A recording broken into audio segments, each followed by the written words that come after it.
ನೂತನ ಮುಖ್ಯಮಂತ್ರಿಗಳಾದಂತಹ D K Shivakumar ಸಾಹೇಬ್ರೆ, ಕೋಲಾರ ಜಿಲ್ಲೆ ಬೆಂಗಳೂರಿಗೆ 70 ಕಿಲೋಮೀಟರ್ ದೂರದಲ್ಲಿದೆ.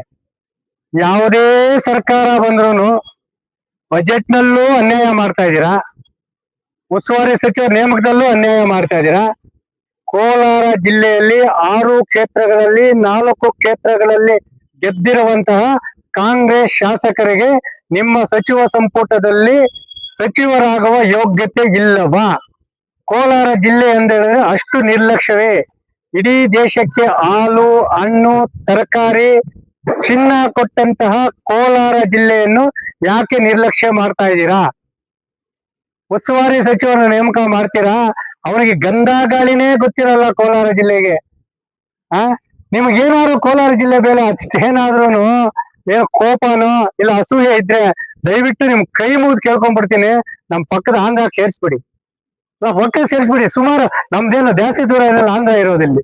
ನೆಂಗ್ಲಿ ಬಾರ್ಡರ್ ಬಿಟ್ರೆ ಆಂಧ್ರನೇ ನಮ್ಗೆ. ನಿಮ್ಗೆ 70 ಕಿಲೋಮೀಟರ್ ಬರ್ಬೇಕು, ಇಲ್ಲಿಂದ 100 ಕಿಲೋಮೀಟರ್ ಆಂಧ್ರ ಬಂದ್ಬಿಡ್ತದೆ. ಆಂಧ್ರ ಸೇರಿಸ್ಬಿಡಿ, ಪುಣ್ಯ ಕಟ್ಕೊಳ್ಬಿಡಿ. ಯಾಕಂದ್ರೆ ಬರ, ಅಗತ್ಯ ವಸ್ತುಗಳ ಬೆಲೆ ಏರಿಕೆ, ಬೆಲೆ ಕುಸಿತದಿಂದ ಎದುರಿಸ್ತಾ ಇದೀವಿ. ರೈತ ಕೂಲಿ ಕಾರ್ಮಿಕರ ಸಮಸ್ಯೆ ಯಾವ ರೀತಿ ಇದೆ ಅಂದ್ರೆ, ಟೊಮಾಟೊ ಮಾರುಕಟ್ಟೆಯ ಸಮಸ್ಯೆ, ಒಂದು ಕಡೆ ಕುಡಿಯೋ ನೀರಿನ ಸಮಸ್ಯೆ, ಎಸಿ ವ್ಯಾಲಿ ನೀರಿನ ಸಮಸ್ಯೆ, ನಕಲಿ ಬಿತ್ತನೆ ಬೀಜ, ಕೀಟನಾಶಕಗಳು, ಡ್ರಿಪ್ ಗೊಬ್ಬರಗಳು, ಇವಿ 101 ಸಮಸ್ಯೆ ಇದೆ.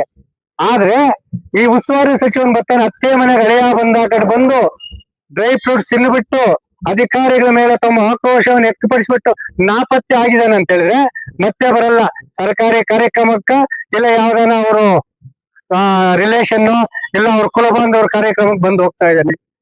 ನಾವ್ ಕೇಳ್ತಾ ಇರೋದು, ನಮ್ ಕೋಲಾರ ಜಿಲ್ಲೆ ಜನತೆ ನಿಮ್ಗೆ ಏನ್ ಪಾಪ ಮಾಡಿದೀವಿ? 4 ಜನ ಶಾಸಕರು ಕೊಟ್ಟಿಲ್ವಾ? 4 ಜನ ಶಾಸಕರಲ್ಲಿ ಹಿರಿಯ ಶಾಸಕರು 3 ಸರಿ ಗೆದ್ದಿರೋರು ಇದಾರೆ, 2 ಸರಿ ಗೆದ್ದಿರೋರು ಇದಾರೆ. 3 ಸರಿ ಗೆದ್ದಿರೋರು ಕೊಡಿ, ಯಾರೇನಿಲ್ಲ, ಆಪೋಸ್ ಮಾಡ್ತಾ ಇಲ್ಲಲ್ಲ. ಕೊಟ್ಟು ಅವ್ರಿಗೆ ಸಚಿವ ಸ್ಥಾನ ಕೊಟ್ಟು ಅವ್ರಿಗೆ ಇದು ಏನೋ ಉಸ್ತುವಾರಿ ಸಚಿವ ಹೊಣೆ ಕೊಡಿ. ನಮ್ಗೆ ಕೋಲಾರ ಜಿಲ್ಲೆ ಸಮಸ್ಯೆ ಇವತ್ತು ರಸ್ತೆಯಲ್ಲೂ ಇವತ್ತು ಟೊಮಾಟೊ ಸುರಿತಾ ಇದೀವಿ, ಮಾವು ಸುರಿತಾ ಇದೀವಿ, ಹಾಲಿನಲ್ಲಿ ಕಲಬೆರಕೆಗಳಾಗ್ತಾ ಇದೆ, ಭ್ರಷ್ಟಾಚಾರ, DCC ಬ್ಯಾಂಕ್ ಮುಳುಗೋಗ್ಬಿಟ್ಟೈತೆ. ಇಷ್ಟೆಲ್ಲಾ ಸಮಸ್ಯೆಗಳಿದ್ರು ಸಹ ನೀವು ಕೋಲಾರ ಜಿಲ್ಲೆಯನ್ನು ನಿರ್ಲಕ್ಷ್ಯ ಮಾಡ್ತಾ ಇದ್ದೀರಾ. ಖಂಡಿತವಾಗ್ಲೂ ಹೇಳ್ತಾ ಇದೀವಿ, ರೈತ ಸಂಘದಿಂದ ಎಚ್ಚರಿಕೆ ನೀಡ್ತಾ ಇದೀವಿ. ನೂತನ ಮುಖ್ಯಮಂತ್ರಿಗಳಿಗೆ, ನೂತನ ಸಚಿವ ಸಂಪುಟ ರಚನೆ ಮಾಡ್ತಾ ಇರೋರಿಗೆ ಈ ಒಂದು 2ನೇ ಸಚಿವ ಸಂಪುಟದಲ್ಲಿ ಕೋಲಾರ ಜಿಲ್ಲೆಯ ಒಂದು ಹಿರಿಯ ಶಾಸಕರಿಗೆ ಸಚಿವ ಸ್ಥಾನ ನೀಡಿ, ಒಂದು ಉಸ್ತುವಾರಿ ಜವಾಬ್ದಾರಿ ನೀಡಿ, ಕೋಲಾರ ಜಿಲ್ಲೆಯ ಅಭಿವೃದ್ಧಿಯ, ರೈತ ಕೂಲಿ ಕಾರ್ಮಿಕರ ಸಮಸ್ಯೆಗೆ ಸ್ಪಂದಿಸ್ತಾ ಇದ್ರೆ ಖಂಡಿತವಾಗ್ಲೂ ಕೋಲಾರ ಮತ್ತೆ ಏನಿವತ್ತು ಆಂಧ್ರ ಕರ್ನಾಟಕ ಗಡಿ, ನಂಗಲಿ ಗಡಿ ಭಾಗ ಏನಿದೆ ಅದನ್ನು ನಾವು ಬಂದ್ ಮಾಡುವ ಮುಖಾಂತರ ನಮ್ಮ ಕೋಲಾರ ಜಿಲ್ಲೆಯನ್ನು ಪಕ್ಕದ ಆಂಧ್ರಕ್ಕೆ ಸೇರಿಸಿ ಅಂತ ಹೋರಾಟ ಮಾಡ್ತಾ ಇದೀವಿ. ನೀವೇನಾದ್ರೂ ರಾಜ್ಯದ ಭೂಪಟದಲ್ಲಿ 31 ಜಿಲ್ಲೆಯಲ್ಲಿ ಕೋಲಾರ ಜಿಲ್ಲೆಯನ್ನು ಮರ್ತಂತ ಕಾಣಿಸ್ತಾ ಇದ್ರ, ನಿಮ್ಗೇನೋ ಮತಿ ಮರುಪು ಇದ್ರೆ ಹೇಳಿ, ನಾವು ಜ್ಞಾಪಕ ಮಾಡ್ತೀವಿ. ಇಲ್ಲವಾದ್ರೆ ಈ ಒಂದು 2ನೇ ಸಚಿವ ಸಂಪುಟದಲ್ಲಿ ಹಿರಿಯ ಶಾಸಕರಿಗೆ ಸಚಿವ ಸ್ಥಾನ ನೀಡಿ ಕೋಲಾರ ಜಿಲ್ಲೆಯ ಜನರ ಸಮಸ್ಯೆಗಳಿಗೆ ಸ್ಪಂದಿಸಬೇಕು, ಇಲ್ಲರೆ ಆಂಧ್ರಕ್ಕೆ ಸೇರಿಸಬೇಕಂತೇಳಿ ಹೋರಾಟ ಮಾಡುವ ಎಚ್ಚರಿಕೆಯನ್ನು ನೀಡ್ತಾ ಇದ್ವಿ.